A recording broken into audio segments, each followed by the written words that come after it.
What is funk metal? No, seriously. What is it? It's it! What is it? What is it? It's it! What is it? My apologies, had to make that joke. Funk metal, as you can guess, is a hybrid of funk and metal. The band Faith No More is the most emblematic of the style. It's dark, it's noise, it's a bitter pain. It's sad, it happened, and it's a shame. It is one of the most accessible metal genres. So accessible, in fact, that it tends to be thought of as a rock genre rather than a metal one. And for some bands who are often labeled funk metal, such as Primus,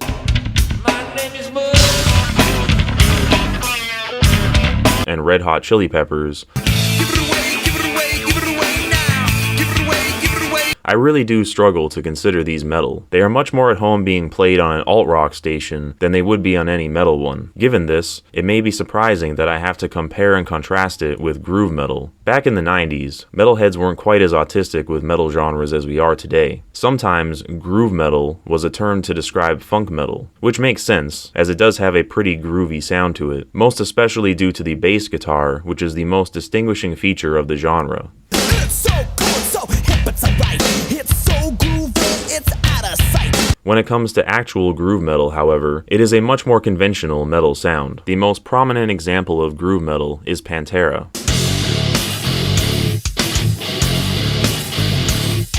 However, both styles are sometimes combined together, such as the case with the band Prong.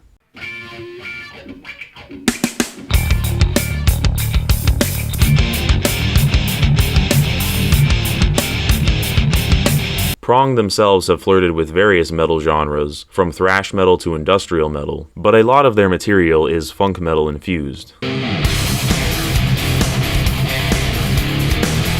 White Zombie is a band that is often called groove metal, and while this may be sort of true with their early stuff,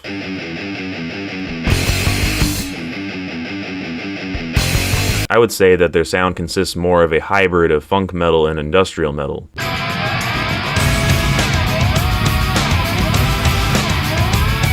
However, a couple more pure examples of funk metal would be Living Colour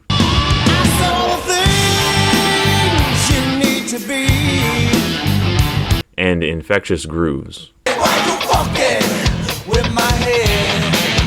Nu metal also takes some inspiration from the funky bass of the genre, but takes it in a much darker direction, as you can see with Korn.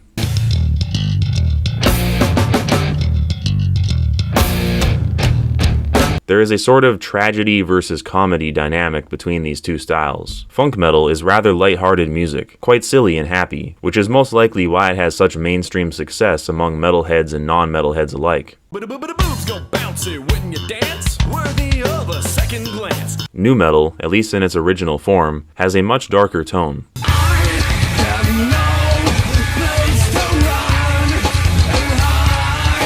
It should be noted that one of Korn's most popular albums, Follow the Leader, isn't actually a pure nu metal record, but is actually heavily influenced by funk metal as well.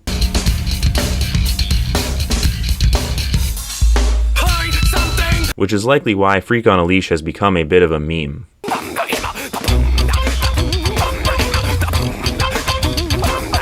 Korn have a much goofier sound on that record compared to their other ones. Other bands that blend nu metal and funk metal are OTEP,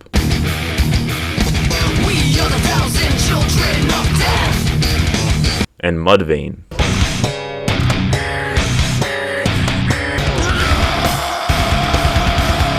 Which explains another funny meme I've seen, that Mudvayne is just Slipknot with Seinfeld bass lines.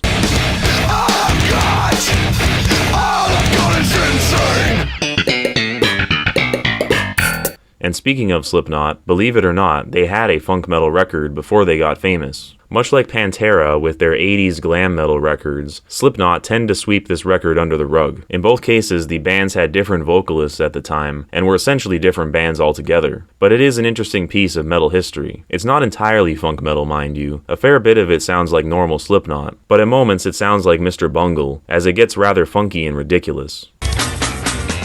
Man, you're like a school in the summer. No class. Mr. Bungle is another funk metal band that are a bit more experimental and are sometimes considered avant-garde metal as well. There are some other outliers of the genre, such as Alien Ant Farm, who contain elements of funk metal, alt metal, and pop punk.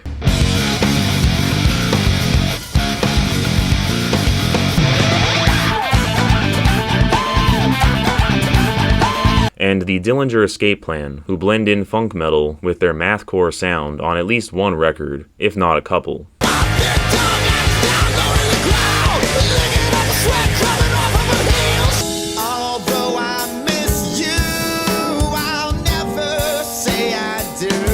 As mentioned, funk metal has a comedic sound, and is a common genre for comedy metal acts, such as Green Jelly, Little pig, let me in. By the hair of my chinny chin. as well as Psycho Stick, who take funk metal and throw in a few other genres, but mostly alternative metal. You're going to stay to the left while you're turning right, because you're going to need to go left right after you turn. Oh, wait, hold on, that's my other line. Just give me the fucking address, you bitch. The theme of funk metal is masturbation. What? I bet you were not expecting me to say that. It's playing with my saying. It's time to masturbate. I pondered for a good while as to what this genre represents, and bizarrely this is the most suiting thing that I could come up with. Now this isn't necessarily literally, although it can be. Epic, by Faith No More, is apparently literally about this topic, talking about it triumphantly. So you lay down on it, then you do it some more. You want it all, but you can't have it. And in the more nu metal leaning funk metal, this theme is more about frustration in this regard. Feeling like I have no release. I try to every night, all in vain. But with straight up funk metal, it is much more positive. I wanna grab her, I wanna shake her, I wanna nom because boobs. Of course, I could put it a little more politely and say that the theme of funk metal is self-love. I'm a cult of personality. Or that it is merely about lusting after something, and not always in a sexual way. I like my revenge. Best of course. But regardless, as far as examining the theme of this genre, there is not so much deep esoteric stuff here to work with this time around. All I can really say about funk metal thematically for the most part is bonk, go to horny jail.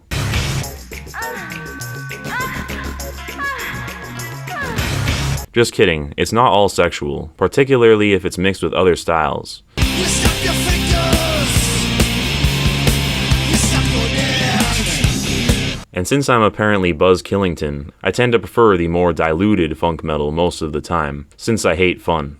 The more pure the funk metal is, the more horny it seems to be. But if that's what you're into, we all have our own tastes. I'll let you come to your own conclusions. That's what she said.